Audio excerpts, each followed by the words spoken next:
like even now with my kindergartners, I talk to them about, well, you're here so you can get ready for first grade, but what do you do when you're older? Yeah. Because I have students who, because I teach DLI, Spanish, I have students who don't want to learn English and they're fine. Right. And I go, well, when you're older, what are you going to do? I go, if you know 2 languages, you'll be more successful.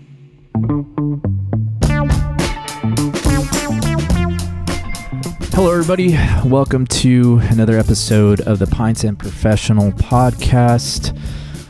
First off, I have to thank Mike Mejia, Samuel Lundquist, Sean DuPont, Ralph Barone, and Jason Miller.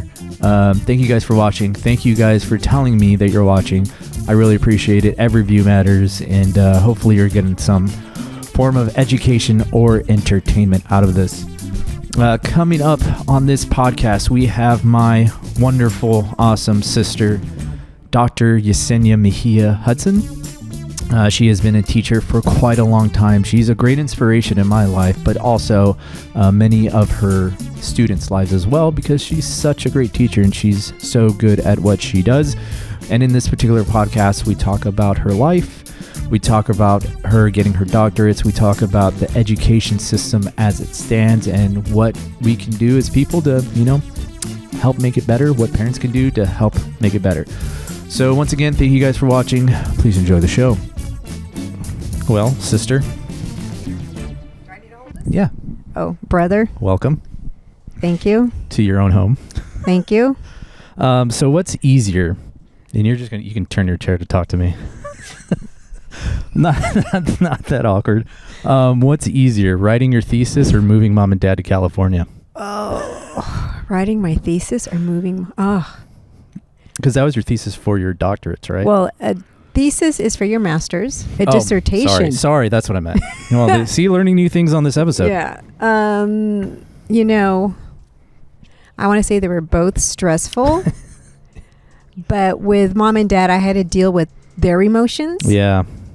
With my dissertation, it was just my emotions. Just emotions. Yeah.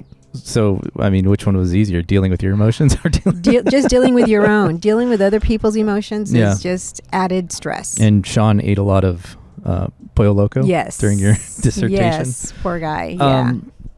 So what made you want to be a teacher? You know what? I knew you were going to ask me this question.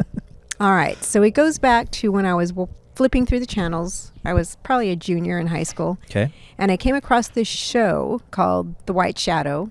Never seen that show before. It's about a basketball coach in high school. Okay. And the episode, this tiny piece that I saw was this young man.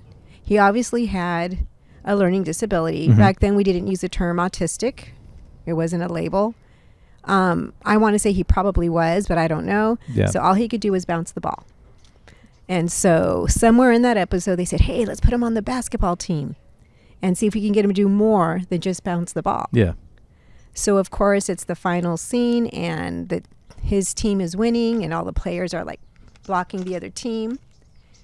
And they're just, throw the ball. And I wanted to see if he threw the ball. He did throw it, but it didn't show that if he made the basket or not. Okay.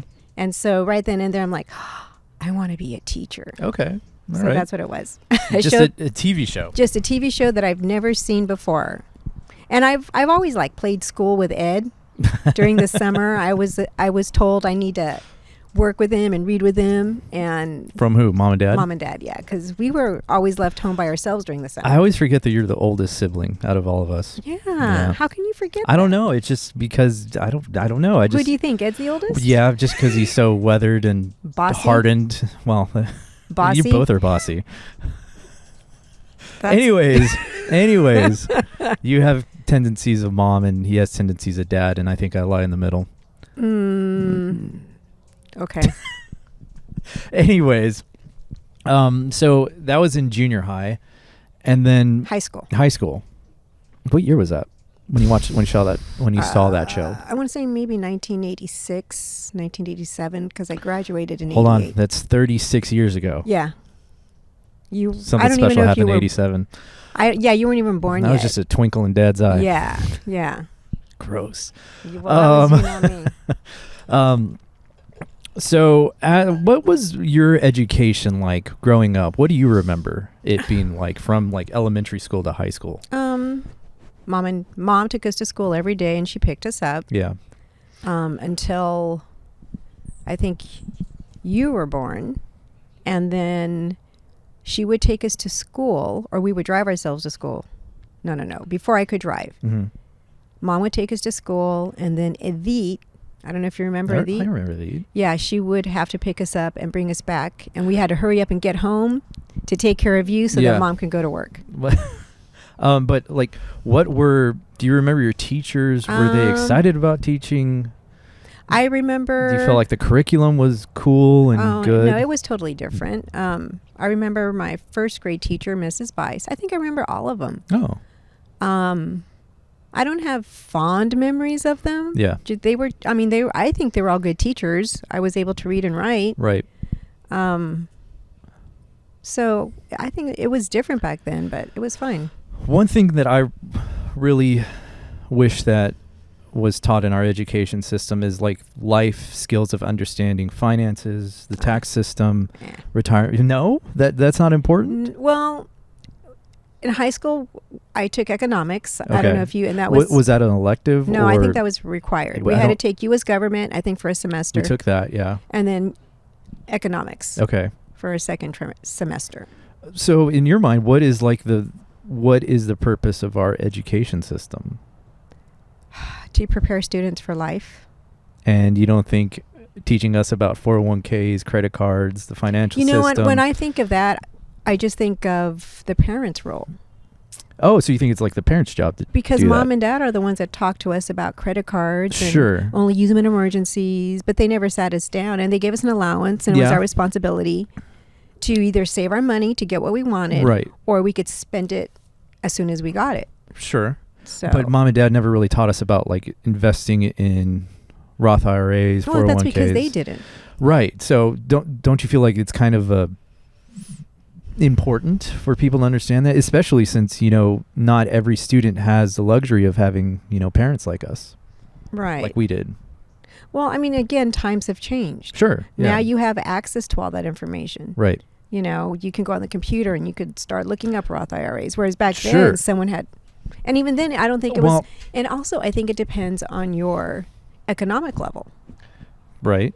So, like for us, again, we weren't high income. No. So Mom and Dad, it was about paycheck to paycheck. Yeah.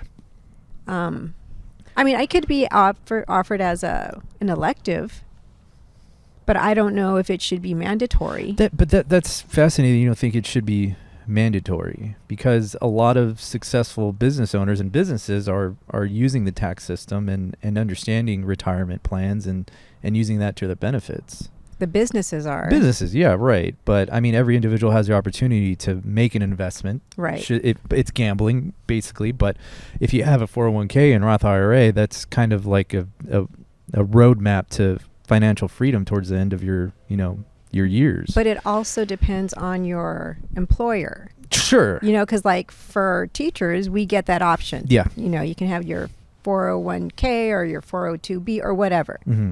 So for Sean. Yeah. It's an option with his company. Right. So if you work for a company or a business, it should be part of their, hiring processes, or part of being part of that company. Right. It's offered to you. But I feel like if we were trying to raise successful individuals to make them completely, successful, the retirement system and those ways of investing your money, and no one really taught me about that. No. I had to learn that through, like you said, like my companies mm-hmm.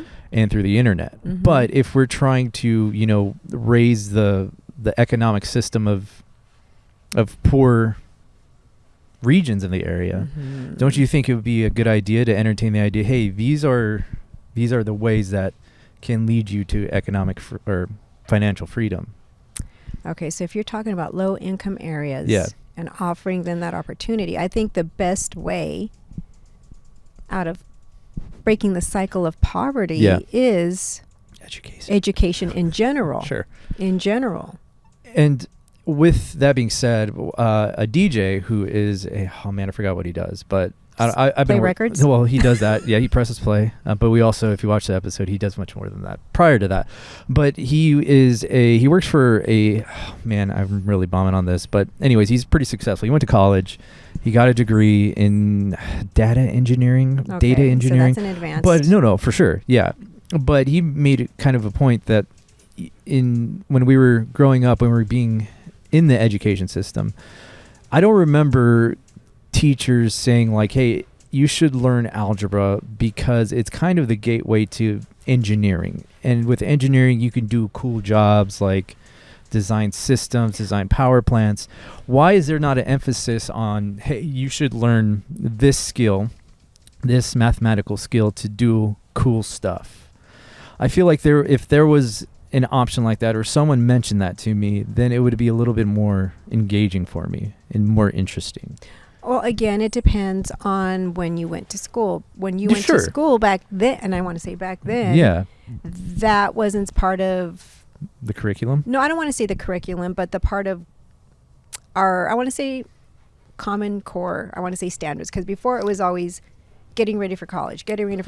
There was nothing else. But now, finally, the educational system is like, you know what? It's not just about college. It's about being career ready. Right. And so it's changed. Okay.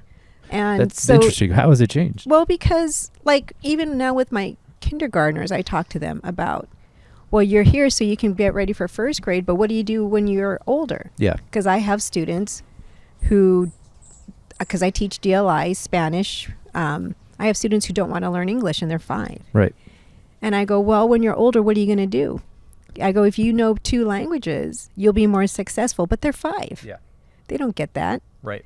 So I forgot what the question was. I forgot what I asked, but the original question was, why isn't it part of like your curriculum to say, these are some of the important jobs for society. These are the basic fundamentals of that job: algebra, geometry for engineers, and physics for, Okay, so this is where we can go back to the idea of critical thinking and problem solving. So that is something that we have strived, and I want to say we as educators, to do in the classroom, critical thinking. And it starts in kindergarten. So that's part of learning and to just think outside the box, to break down a problem, to see multiple solutions. And then as you get older, it's going to develop into like worldwide issues. Okay. But again, it's changed since I've been to school and since you've been to school. Sure. So going back to your last year of high school, what was it like applying for the college that you wanted to get into and the college you got into? Well, I don't remember getting a lot of help from my high school counselor. Yeah. I think the person who helped the most was Fred. Fred? Mm-hmm. Okay. Really? Wow. Yeah, because he had... And Mary's husband. Yeah, he had 3 kids who already gone to college. Okay. So he knew what to do.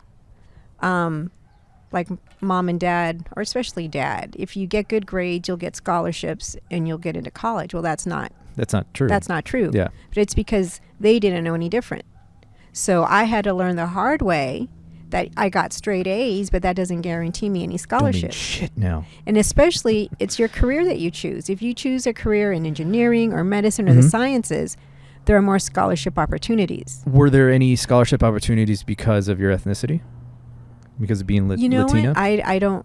There might have been. Or did you even know how to look that up? Well, back then you didn't have the internet. Yeah. To Google things like that. Yeah. So you had to rely on your high school counselors to give you that information. Okay. And some of them weren't as aware. And even then, I think only had 1. I mean, and there's limited number of high school counselors, which is another problem. Yeah.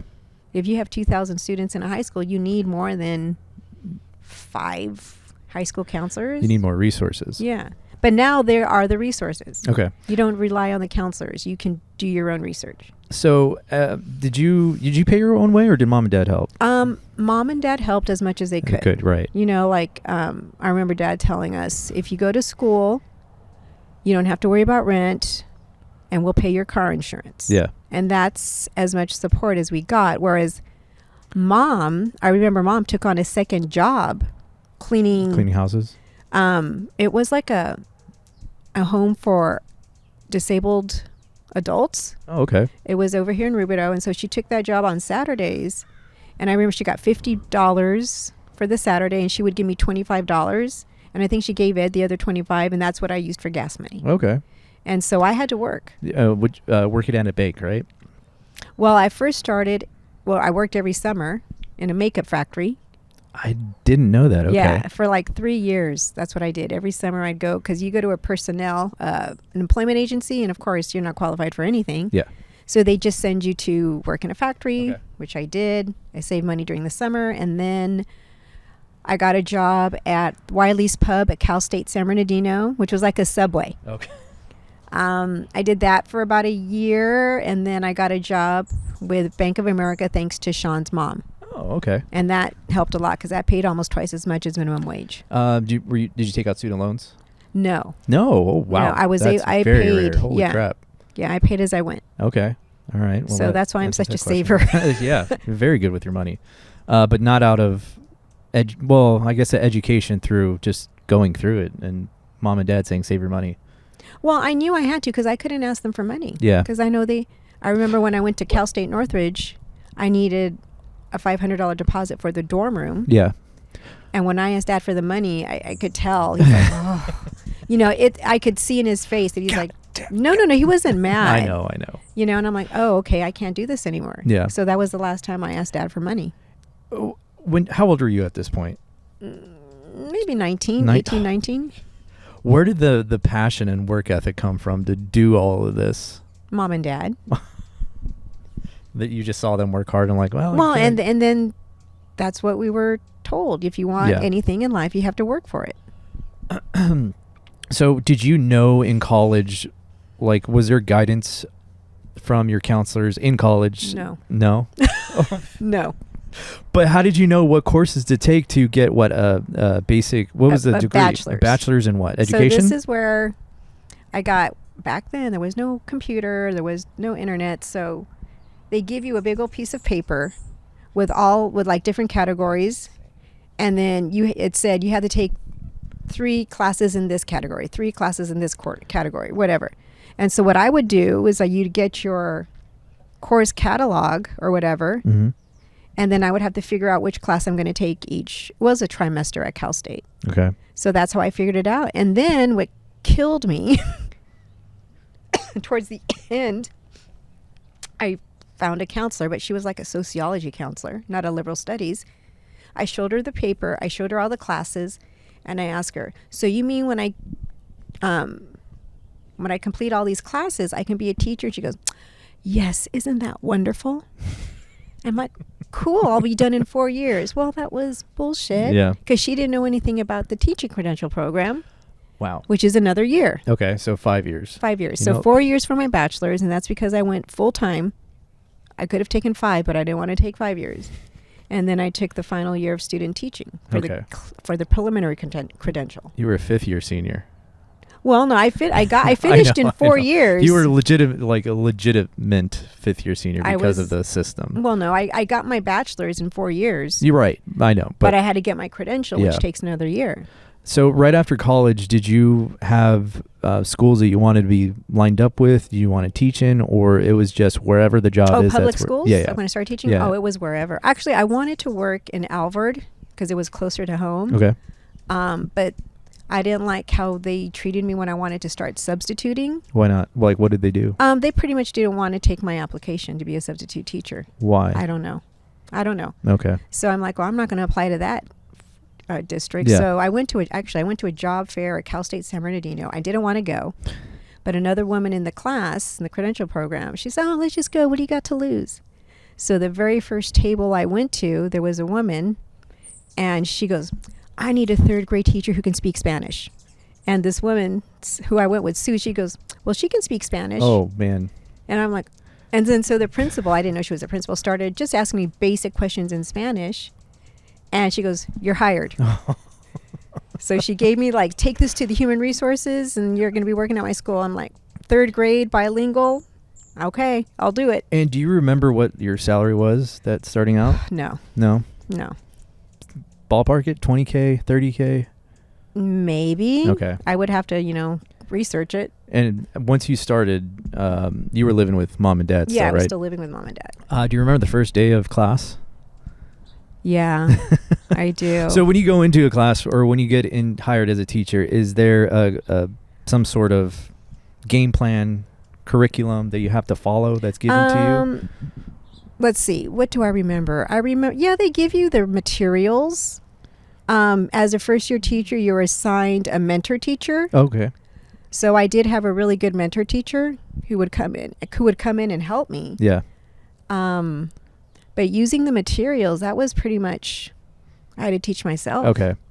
Until another teacher stepped in because I was struggling. And she goes, no. This is what you do. What were you struggling with? Just getting the lesson plans done, and how am I going to reach all these kids who have different abilities? Yeah. And so that's when she told me, no, what you do is you do centers. So what you do is you have a reading center, you have a writing center, and then you monitor it that way. And that was actually, it's a lot of work at the beginning. Yeah. But once you get it running, it frees up your time to work with the kids in their specific needs. What how many how many kids did you have? I want to say third grade, probably up to 32 students. Is that a lot?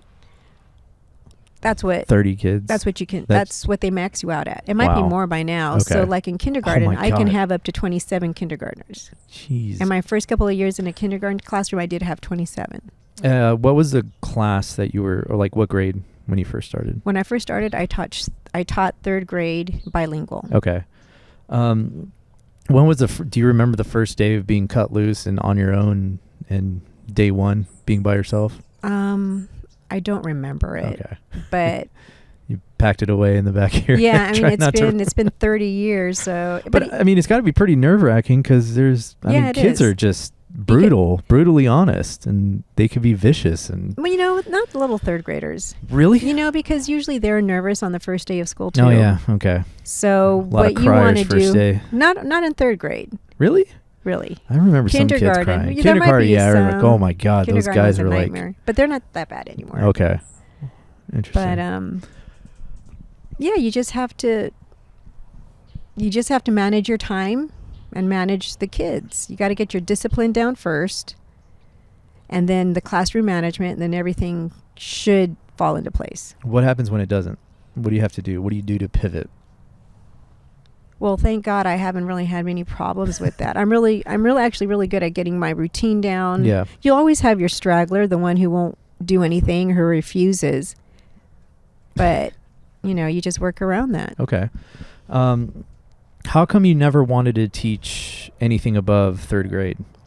Well, third grade was fine. It just depends on what position is open. So when I came to Riverside, I applied for a second grade position, and the principal said, well, I really need a Title I reading teacher. I'm like, what's Title I? Title I is if you work in a high poverty school, that school gets extra money from the state to supplement the lack of materials or whatever that the kids need. Because kids in Title I schools live in poverty, so they have more needs, academic needs. What are they basing that on? Is it income level? Income level of the family. Okay, the family. Yeah, so usually if it's a low income area, it's because everybody in that neighborhood or within that school zone, they're low income. Okay. A majority of them are.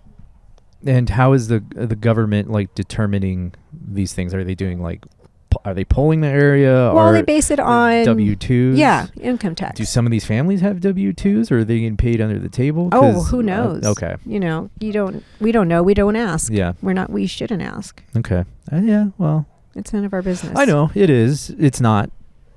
Our job is to educate no matter what. Right. Regardless. It's a public school system. So, remind me again, what is all that money going to? What is it doing to? The Title I money? Yeah. Okay, so for example, when I was working at the first school, we had 5 reading recovery or reading resource teachers. So we would work with the lowest 20% in each classroom. Okay. So we were each assigned, there was 5 of us, so probably 5 first grade classrooms. We'd work with the lowest 20.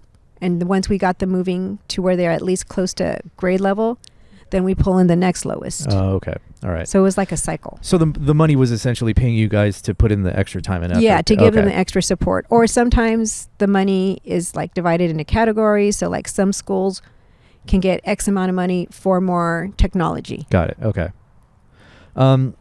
So at what year in your teaching career did you decide to pursue your master's? And what was a master's? Degree? Yeah. Okay, so my master's degree, oh man. Well, the reason why most teachers get a master's degree and an advanced degree is because it moves you over on the pay scale. Okay. That's how our pay system works. Got it. So you get credit for the number of years you've been teaching, but also how much education you have. Are there since you kind of familiarize yourself with financial aid, was there anything available for you to pursue the master's? Again, for public school teachers, no. No? But if we taught math, if I was a math teacher or a science teacher, there would probably be more money or more financial support. So you're basically taking your teacher's salary at whatever that may have been, and that money was going to paying for the master's education. Right, Okay. right. But then again, for me, it pays off. Sure. Yeah. But it It's takes an time. investment in your right. It is. And That's what you have to see it as an investment. How long was that master's? The master's? I want to say probably about 3 years. 3 years. Okay. 2 to 3 years. Only because I wrote a thesis and that took extra longer. During that time, were you? Because I remember when I was going to school here, elementary is like 3 months on, 1 month off. Oh or yeah, something that like- was the What's that called? tracks. Tracks. Okay. Yeah, rainbow yellow track. Yeah, it was And tracks. has it switched over to yeah. semester? I guess 2 semesters. Now it's your regular school year. So when you were getting your master's degree, were you 3 months on and then going to school in that other month, or are you just doing it at night? No, because I think by that time they had ended that. Yeah. It was year round. The year round system. So it was. Now it's like from September. Well, now it's like from August to late May or early June. Okay. So when I went to school when I was working. All right. Yeah. That's still pretty impressive. 40 hours a week plus education. Plus a night class, yeah. Oh, that's But sacrifice, Yeah, right? You I have to make guess. it. That's how we were raised. It's a sacrifice. But was it were you pursuing the dollar value, or were you pursuing the prestige of being or having a master's degree? Nah, there's no prestige. in a I mean, master's but degree. there's okay. Then why'd you do it? To move over on the pay scale. Okay, for I money. wanted, Okay. But yeah, there's 2 reasons. One was for the money, because I looked long range, like, oh, well, if I have a master's degree, I can make this much more money Right. over time. Yeah. It makes a difference. And then another reason was because when I went for my master's, I wanted to write a thesis, because that would give me an idea of how much work it would take to write a dissertation. And you found out the hard way, right? I found out. But it kind of at you least effed gave me... around and you found out. Yeah, I mean, it gave me an idea of like, okay, so writing a 70, 80-page paper takes this much work, this Yeah. much research, this much time. So at least I had an idea. And then when did you buy your home? What year was that? 95. 95. How many years into your teaching career? A year. And you bought a home? Well, this was a HUD home. No, for sure. It's Yeah. a fixer-upper. Yeah. And back then, Yeah, they right. weren't flipping houses. Yeah. So you didn't have to worry about being outbid by a large corporation Yeah. who wanted to buy the house and triple Yeah. their investment. I mean, there were a lot of HUD homes available at the time. What was a HUD home? A HUD home is someone lost the house. Yeah. They couldn't afford the payments for whatever reason. And so you buy it taking over the payments. Sure. So whatever is left on the house, that's what the balance was for your mortgage. Okay. And so this house it had, I want to say $67,000 on it.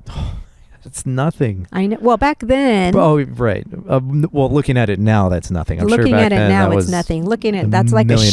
shed. Yeah. But, yeah. And through the course of your teaching career, you definitely improved this Oh place. yeah. We've worked on it a lot. When did the plant fascination overtake? You know, it started with that area by the driveway. I just started with a few succulents. And, and it's because I remember driving to Texas over the summer. Yeah. And seeing all those ocotillos. Oh, yeah.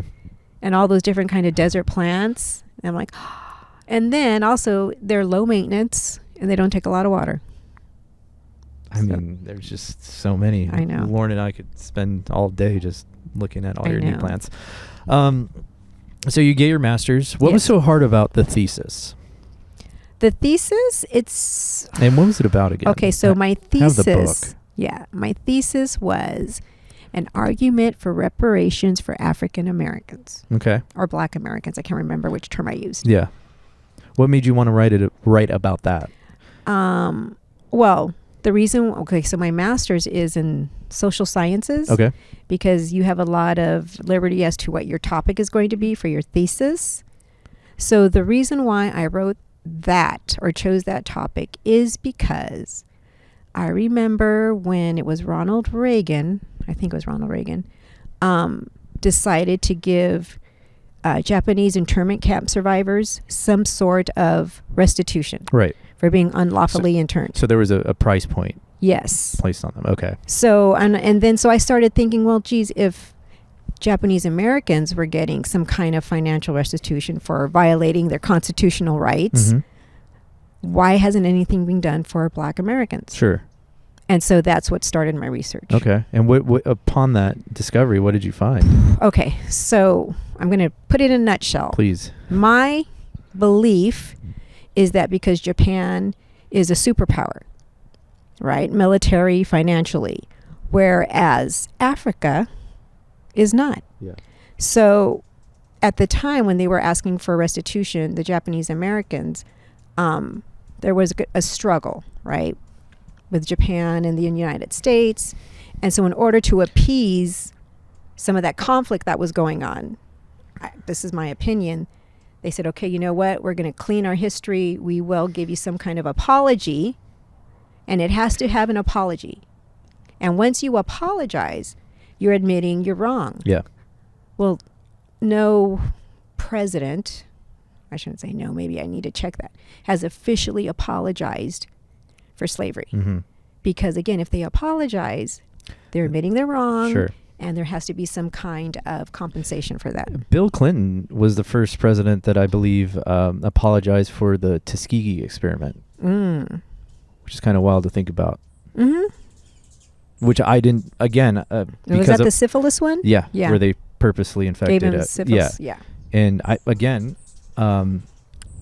think if I would have learned about that in our American history classes, I would have been much more, I don't know, engaged in our history of America. I'm learning all this stuff afterwards. Yeah, through a great and powerful comedian, Shane Gillis, which is, it's awesome because of the power of the internet that I'm learning through this person who I connect with, but it's through a comedian. Right. It's not a professional educator. Right.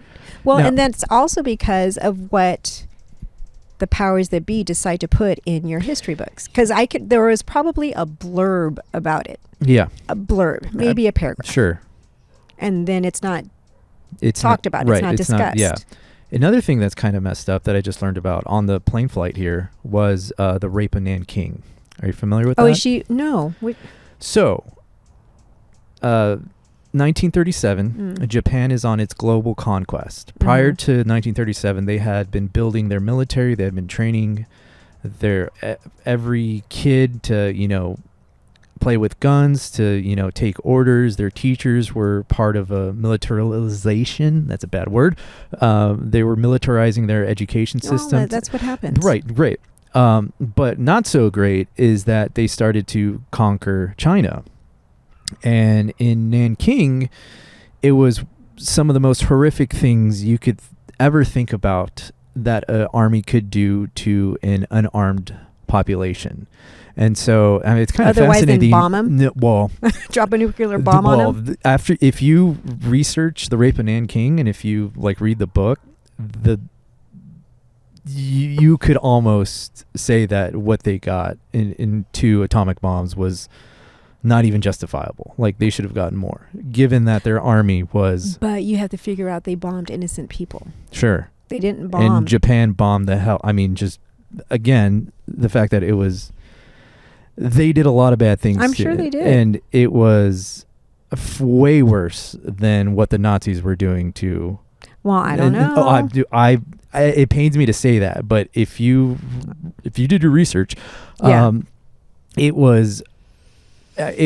I mean, I can tolerate some vile things in learning about history, but this one was really tough to listen to. I don't even want to know. It's Yeah. like, that's where ignorance is bliss. Well, You have your imagination, and I'm like, I don't want anyone to add to my imagination. but it's also, now it's a little bit upsetting even more that Reagan, well, I mean, they're American citizens. They are American Yeah. citizens. They were in American territory. They weren't in Japan. Okay, so Yeah, it's now that different. feeling is a bit different. But, okay, well, never mind, despite that sidetrack. But, yeah, look it up. Okay. I would. I don't know if I want to. Well, it's pretty devastating. I don't want to. I think you need to. But, I mean, anyways, yeah, it's interesting, to say the least. Well, it's terrible, to say the least. Yeah, of course. Going back to your thesis, didn't you have to rewrite it a few times? You know what? With the thesis, what's horrible about that is that you have a committee. Yeah. So you have professors who read your work. And this one professor just wanted me to add more, instead of just talking about Black Americans, Japanese Americans, and Native Americans, Mm-hmm. he wanted to add like Mexican Americans. Mm-hmm. I'm like, where is this going to end? Yeah. I am not going to include every group in my thesis, because then it's not going to end. So what I did was I went to my main advisor and I told her what was going on. She goes, you know what? I'll get someone else to read it. Okay.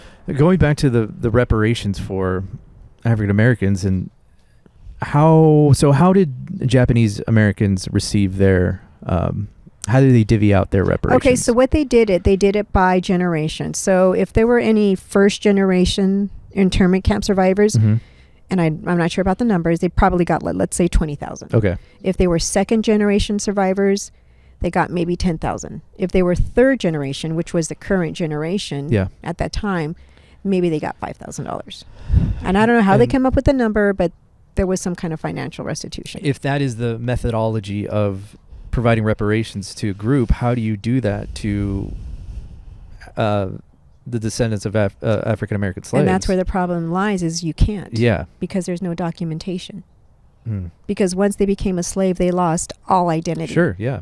They lost So their- at least with Japanese Americans, they would write down names. There were journals. There were logs. Yeah. This person, we took these many people from this part of Southern California. Right. We sent them here. With African Americans, there's nothing. So, So you can't. So now it's just a matter of time. It's like at some point, it'll never be forgotten, but I don't there's know. really not a whole lot. There's we can not a do now. lot. There's not a lot you can do. Hmm. I mean, from what I know, I don't think there's a lot, because there might be limited documentation, but then what about all these others who have not, their life stories haven't been documented. So Right. So you complete your thesis and you get Mhm. your master's. Mhm. How much longer do you go into your, you go back to teaching? How much longer till you decide to get your doctorate? I don't know.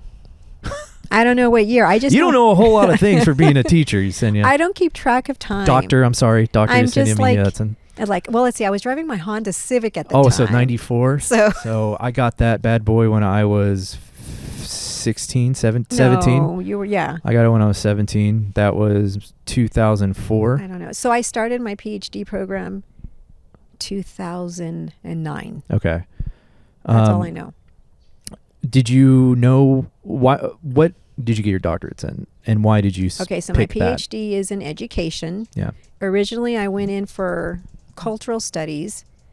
And then when I took a class, which kind of introduces you to the major, I didn't like the class at all. Yeah.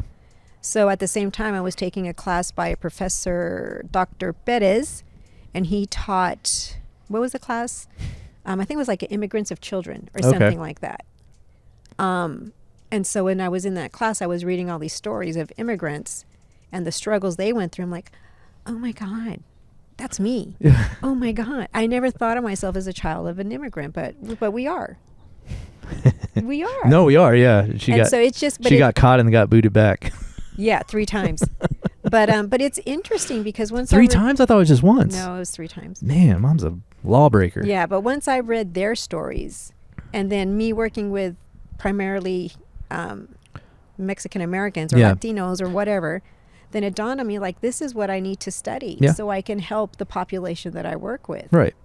What were some of the struggles that immigrants, because there's also Irish immigrants. Yes, there's a ton. Yeah, plenty. Everyone but I pretty guess much except Native Americans. If we got to, stick to our own, what were some of the struggles that Mexican Americans, it's just Mexican immigrants the idea of assimilation. That's a big issue, letting go of your language to be only English speaking. And then also how, I mean, this might be just in general, but like how boys were raised as boys of immigrants in the comparison how girls were raised, and the expectations.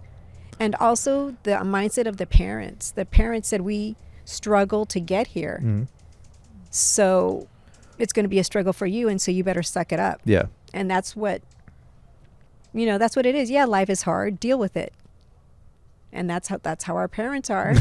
Yeah, that's true. And so if it worked for them, then it's going to work for you. Yeah, you know what? Yeah, life does suck once in a while. Yeah. So deal with it.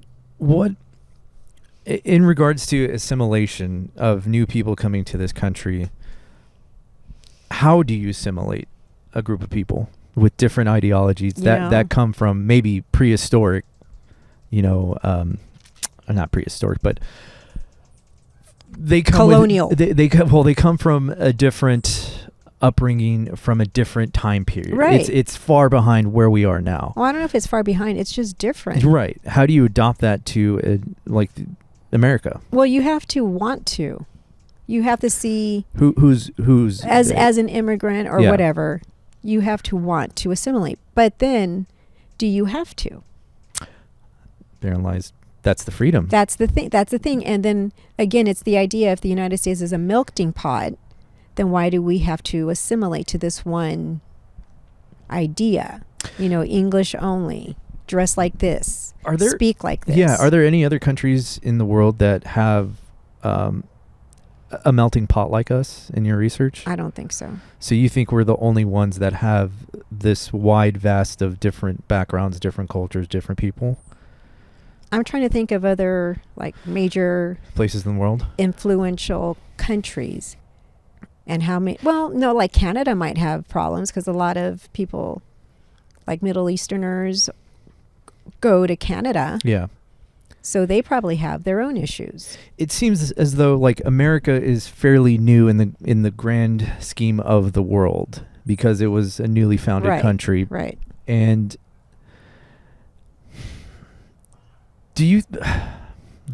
don't you think we've done an okay job in trying to make everyone happy? I know there was big problems back.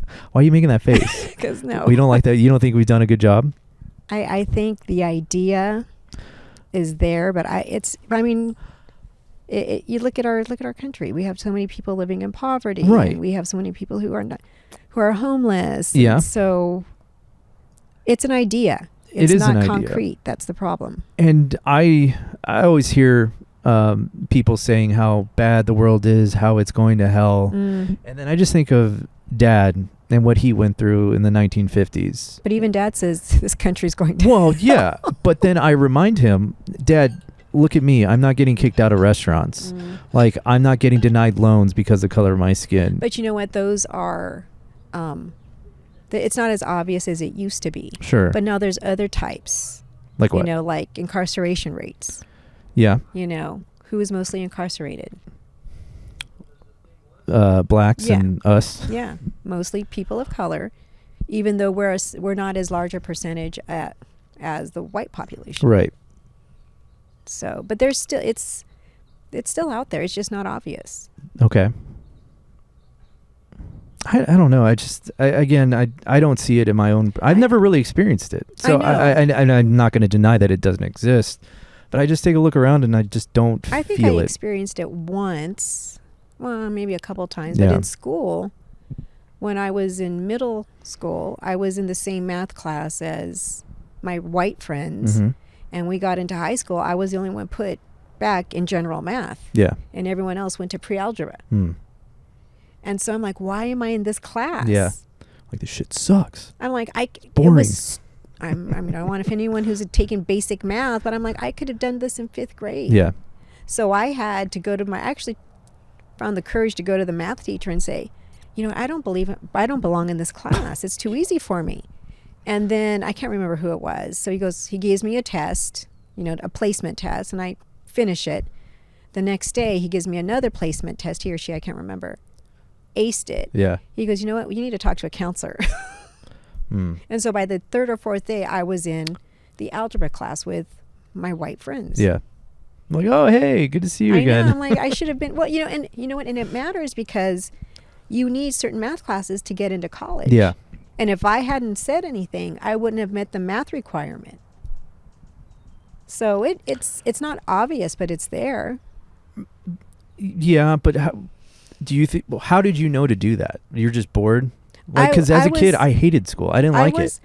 I was just scared Dad was going to yell at me for bringing a C home. Yeah, no, I'm like, it was too easy. I'm like, no, I don't belong here. This is too easy.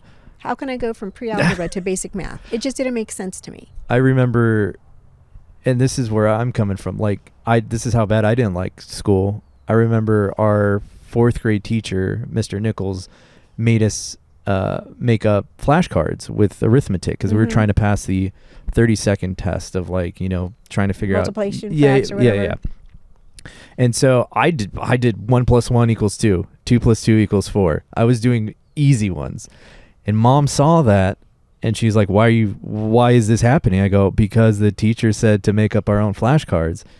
And the next day, she went in the morning to talk to Mr. Nichols. Really? Yeah. What I was like, say? "Damn it." Well, I'm sure she said, like, this is too easy. This is too easy. Why are you letting? She probably doesn't remember. What he said, but I was just like, oh, Mom's gonna embarrass me. This sucks. Now, school's gonna be harder, and I just didn't like it. But the fact that you were like, this shit is too easy. What am I doing? I would never have the wherewithal to do that. You were in 4th grade. Yeah. So it's different when you're a freshman. Even in freshman, I would just be like, no.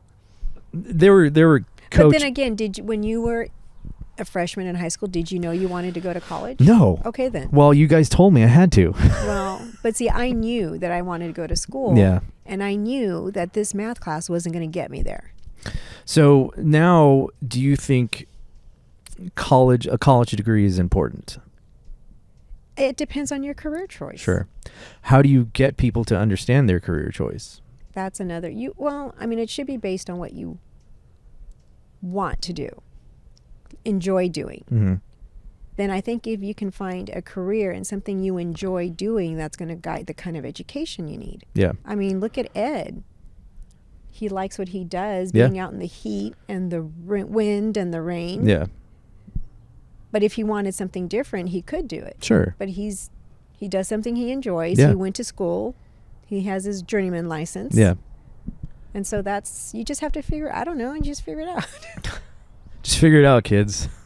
But then, I don't know. You have to know what your options are, I guess. Yeah, but how do you know what your options are, especially with these poor kids who don't have family members that are... Yeah. Yeah, how do you figure that out for them? Or how do you tell them? Well, how do you educate them? That's our school system. Hold the mic up a little closer to your mouth. That's our school system. We have to... Education system. Yeah.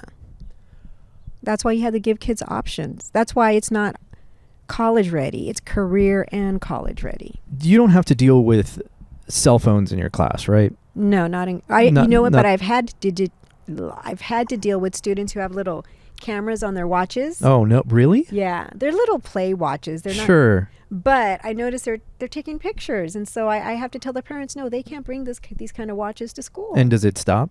Yeah. Okay. Because the parents understand. Yeah. That's a serious lawsuit that could happen.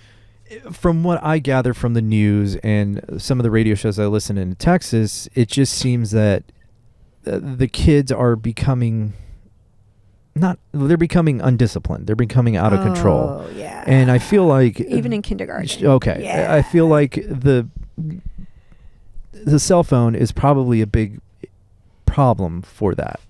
Or it's helping people or helping kids become... defiant, disengaged, disrespectful. Yeah. So, it is, yeah. Like, what do you think the problem is? Is it the parents? Are the parents too distracted by their cell phones to give a shit about their kid? If you go out to a restaurant and you see a family of 4 and they're all on their phones, yeah, I think there's a lack of connection, Sure. lack of communication. But what are some of the stories you're hearing in, like, high school? Oh, well, you need to ask Melanie. Well, that's my next. Yeah, that's my you need go-to. to ask her because she can tell you stories that are just almost rated X. Sure. But yeah, she's one to talk to about what's going on in high school because she deals with the worst. Because they're bigger, So, yeah. And so when it comes to disciplining kids at your age level or in kindergarten, what is it, having a conversation with the parents like, hey, this kid is not doing well. He's becoming a distraction. You need to do something about it, or we will. Or how do you have that conversation with them? That, I want to say hardcore, but yeah, because is it because they're young? Well, you start noticing things, and you just bring it up to the parents. I noticed that, I don't know, he's falling asleep in class, or is he getting it? What time is he going to bed? Right. You have to phrase it so that it's impacting their education, and it's when they're that young, it's not their fault. Yeah.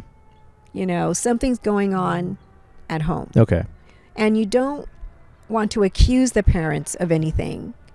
So I just frame it as to what I see in the classroom and how it's affecting his learning. And do you his or her learning. Do you get the, no, it's not my Johnny, it can't be him? Or are they believing you? I have some parents who are like, oh, I know, yo sé maestra. Yeah. I know what he watches on YouTube. Yeah. I got to block YouTube. I go, yeah, you do. Yeah. Because he's using these words in class. Yeah. They're using bad words? Yeah. Yeah, but they don't know what they're saying, And but they that's the hear it thing. on YouTube. Well, that's the thing with YouTube. There's like age restriction, and like somehow the kids are getting past that age restriction. I don't know what the kids are doing, but the parents aren't. But the parents aren't stopping it. Yeah. So when it comes to technologies like the cell phone and the power of the internet, how do you feel about it? Is it a good thing? Is it a bad thing? Well, I think it can be a good thing and it can be a bad thing. It's how you use it. Right. It's a tool. It's a tool. Yeah. So how do you sharpen that tool to your advantage with your kids that you're teaching? So what do you mean? Like how do you utilize technology and the power of the internet to help foster a good learning environment? Well, I use YouTube a lot. Okay. Like we have songs in Spanish. Yeah. They have a lot of alphabet songs in Spanish, and so that's another way for them to learn. Yeah. It's not all I do, but some kids, they sing along and they do the hand gestures, and then we carry it on to our reading when we're writing. And then, oh. I'm like, yes, write that O down. When it comes to, where was I going with this? The internet. You distracted me by technology. You distracted me by this song. My little song. Damn it, it was a good one too. Oh. It's really nice weather you guys are having. I know. We need rain. Everywhere needs rain. No, when was the last time it rained here? I can't remember. It's been a long time. This is going to bother me to... Oh my God. And that's why you should have these questions written down. That's not the way it works. Oh, okay. Because sometimes I've done these things, or I'll be asking people when I interview them for my job, and the preloaded questions never seem to resonate with them. Yeah. You got to get people talking genuinely, like normally, right. And then maybe we can throw on those preloaded questions. But when it comes to technology and as a tool, I don't know. I guess I was going to say I see it as a tool. It is. It's a way to engage with different ideas. Mm-hmm. And show them different things. Yeah. Like how can you talk about the Amazon? Well, we can't take you to the Amazon, but we can watch a lot of videos about the Amazon. Right, and that's very cool. Mm-hmm. So you teach in both English and Spanish? I teach 90% of the day is in Spanish. Okay. And then 10% of the day is in English. So it's called designated ELD. So I go to another teacher's classroom and teach English to her students. And then she comes to my classroom for the same 30 minutes and teaches English to my students. But we're in America. They should learn English. They are learning English. But what is the methodology behind that in teaching Spanish? first of all, it's the parents have to apply to this program. Okay. So they want their child to be bilingual, biliterate, and bicultural. Okay. So that this program goes all the way to high school. And by the time they graduate high school, they've gotten some kind of certificate. Yeah. And they can even like start learning how to be translators as a possible job. And this is for anybody, right? Anybody who wants their child to learn Spanish. Yeah. But it So, has like, to start in kindergarten. Any gringo can come in. Yeah. I have a student right now. He's Chinese, Mm-hmm. Chinese American, so he can speak English, Mandarin, and now he's learning Spanish. And he is the Just brightest whooping kid in our my ass class. up and down Yeah, this. yeah. God, come on, He's America. amazing. He's one of my favorite students. So how long ago did they? Because I remember you talking about that quite some time ago. Like you're going to be doing this. Mhm. How long ago was that? With the actual DLI program came to our school because it was introduced in our school district. I think the first group of kids are now in high school. Okay. So at least 10 years ago. Okay. So I was going to say we really won't know the after effects until like 20 more years of this. Well, give them 3 or 4 more years. Let them get out of high school and maybe college. Right. And it's only a small section of our school district. Right. that It's offers a this program. sample size. So Yeah. that'll be very curious to see what that does. Mm-hmm. And I think that's an idea. Who knows if it's, well, do you think it's a good idea? I think it's an amazing idea. Why? Because if you want kids to compete globally, then they have to know more than English. You know? Yeah. So I think Spanish is a good language if you can speak Mandarin, you know? You're just giving yourself more opportunities for success. And then Right. also when you're learning a second language, your brain is working differently. Mm-hmm. And that's, again, you're using another part of your brain. Because when I speak to my little Chinese American in Spanish, I could see him translating in his head to answer me in Spanish. Oh, that's pretty cool. So you're using your brain. That's innovative. Mm-hmm. And like I said, I'm interested to see what the end result will be. Well, I mean, at the beginning, it are like test score data. The kids who were in the DLI program Mm-hmm. would outscore the students who weren't. And that's coming from what kind of economic background are these? Oh, well, our kids school, coming they're low income. Okay. So, but it was across the district. Okay. So these kids are coming from poor economic backgrounds. Poor, middle, upper, whoever's in the DLI program. And yet they're succeeding at taking tests right now. And what's interesting is like up to 3rd grade, it's primarily Spanish, and they have to take the test in English. The state test is in English. Yeah. So even though they've got first 4 years in Spanish, they're giving this test in English, and they're still outscoring kids who've been taught in English the entire time. Do you think this is an exciting thing for prospective teachers, like having this ability to teach 2 languages to kids? Yeah. Do you think that's incentivizing? Do you think it's incentivizing people to want to become teachers? No. Why would anyone in their right mind, given the situation of America, given the situation of our education system, why would anybody want to become a teacher? Because you want to make a difference. Because you can make a difference. But it takes a lot of work. Sure. I mean, it's not because of the money, unless you get your master's. Right. But it takes a long time to move up on that pay scale, too. It's from the stories that I listened to in Texas, it just seems all those radio hosts, which I really don't agree with, they're like, teachers are calling in, they're saying it's too little pay to deal with. And it depends on where you work. Sure, yeah. California, I think we get paid well. Yeah. But of course, the cost of living is high here too. So I think it balances us out. Yeah, I think eventually. I mean, I can't speak for other states. Yeah, or even other school districts. Right. It all depends on the state. But I just don't like. I think a lot of our country's issues can be solved with just better education. But that's easier said than done. I know. I mean, if I felt like you guys made me understand the importance of a healthy diet. You guys told me the importance of saving money and being smart with your money. You guys told me to always be safe every time I go out. Whatever that means. Yeah. Yeah. And, but again, there's kids out there that don't have that background. Right. I just want to know what is going to incentivize a change in our education system. And it seems like this DLI, it seems exciting because of the prospect of, what it can do for individuals, since you're seeing already better test scores. Well, it initially it started out that way. I can't speak to current data. Right.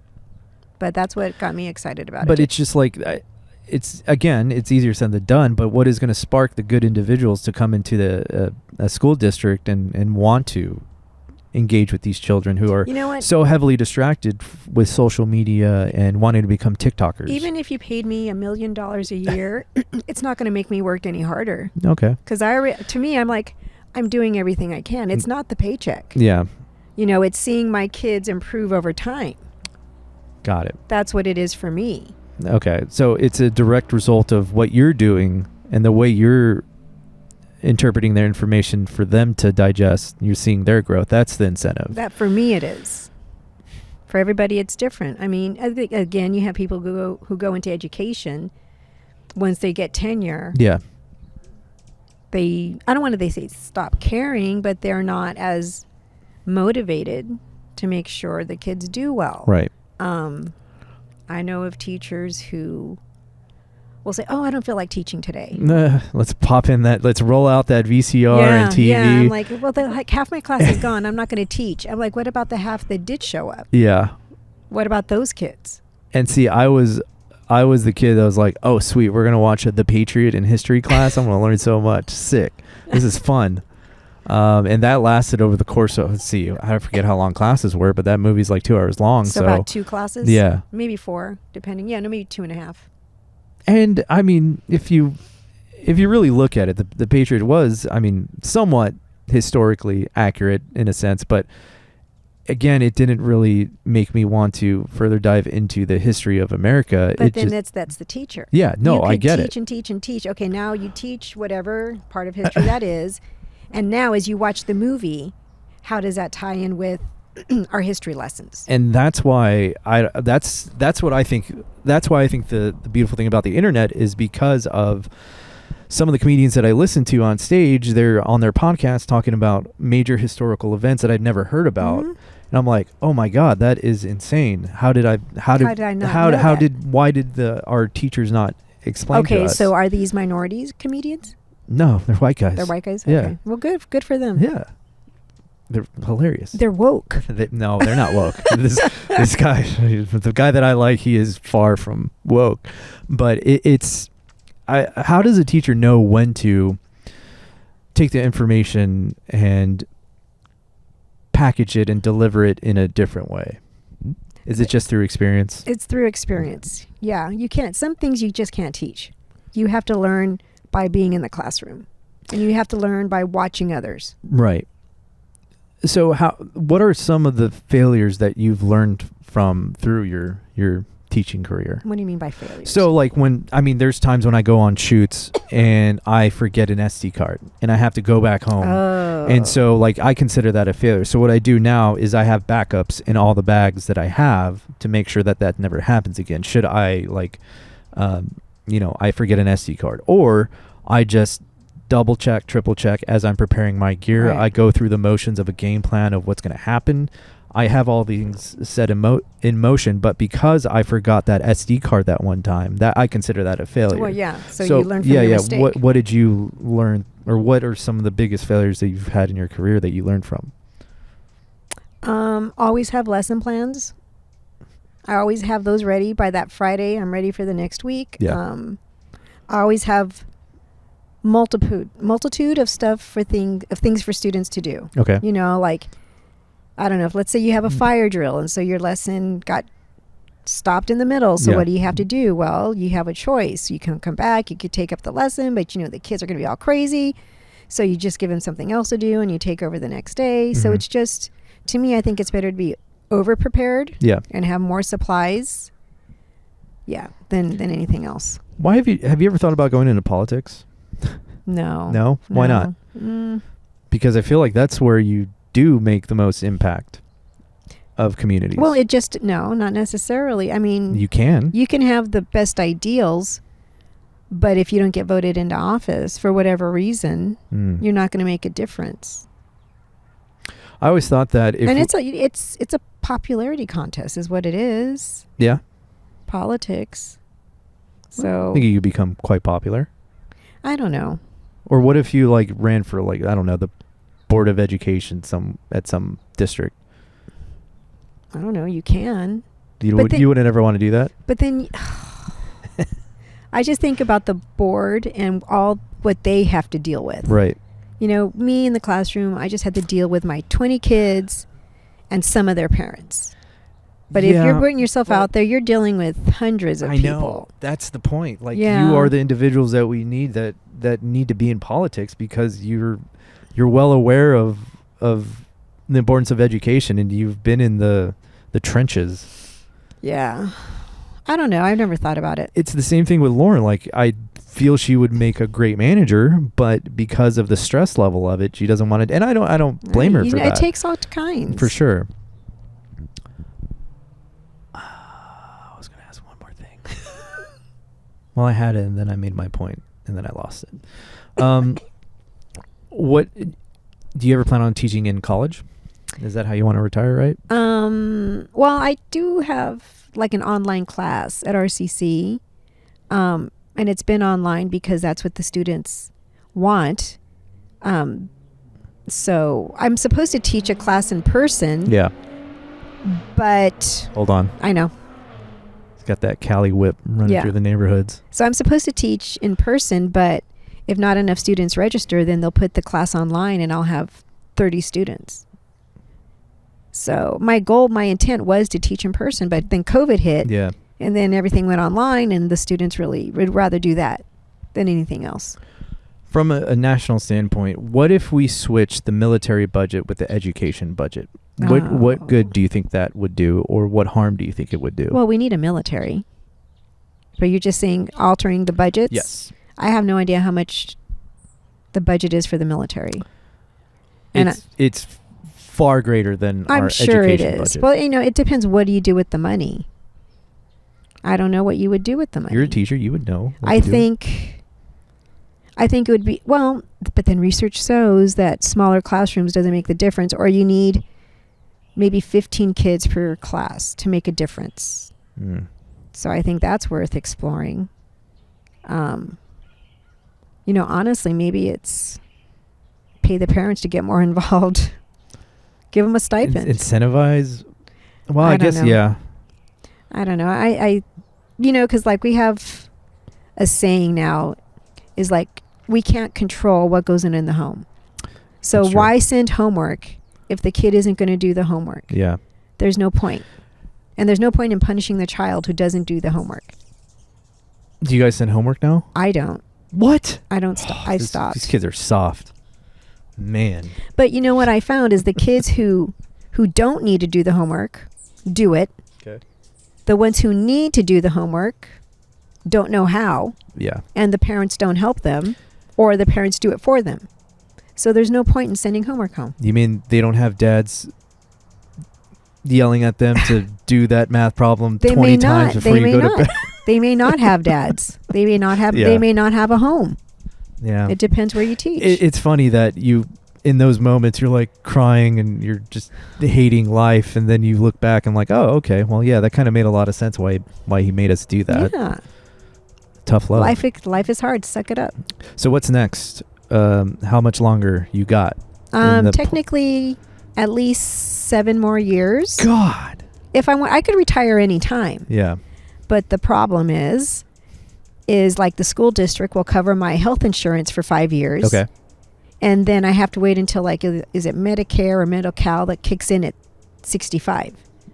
So if I retire now, I'd have insurance until I was 59 or 58. So that means for the next 6 or 7 years, I'd have to pay for my own health insurance. So that's why a lot of teachers wait until they're 60. Got it. Okay. So it's not because they want to wait that long. It's for health insurance. But I mean, I will teach as long as I like it. So we're at an hour. Okay. That flew by. Any inspiring words to perspective? Well, two things. What? What are some words of advice for current teachers going through the shit right now? And then what are some inspiring words for potential teachers? For those who are in the trenches now, I would just say take it day by day. You know, Mm-hmm. you're stronger than the biggest problem. You know, we have those days, we have those students that you're like, geez, has it only been a month of school? It's tough. Yeah. But I don't know. I'm not going to let one student or two make me not want to work anymore. Yeah. Because I have 19 others who want to learn. Yeah. Who are doing what they're supposed to do. And for those who are entering, are considering it, I'm trying to think. I don't know. You really don't know what it's like until you're in the classroom. So I would continue on with your goal and then try it in the classroom and see how it works out. I mean, a worst case scenario, you find another job. You just quit. Yeah, I mean, some people do, but you can't quit after a year. You have to give it at least 2 years, because every class is different. Yeah, you guys get a long enough summer break to reevaluate, right? Yeah. We get 10 weeks in the summer. That's more than enough time. Yeah. All right, Yessie. All right, Ramon. Dr. Yesenia Mejia-Hudson. Yes. Why did you hyphenate? Just because you wanted to hold on to that Mejia name? Okay. If the reason why I hyphenated is because you want to get that doctor. Because when I got when PhD. I got married, I told Sean 3 things before he got married. We're going to fix up the house. I'm going to get my PhD, and I'm going to hyphenate my name.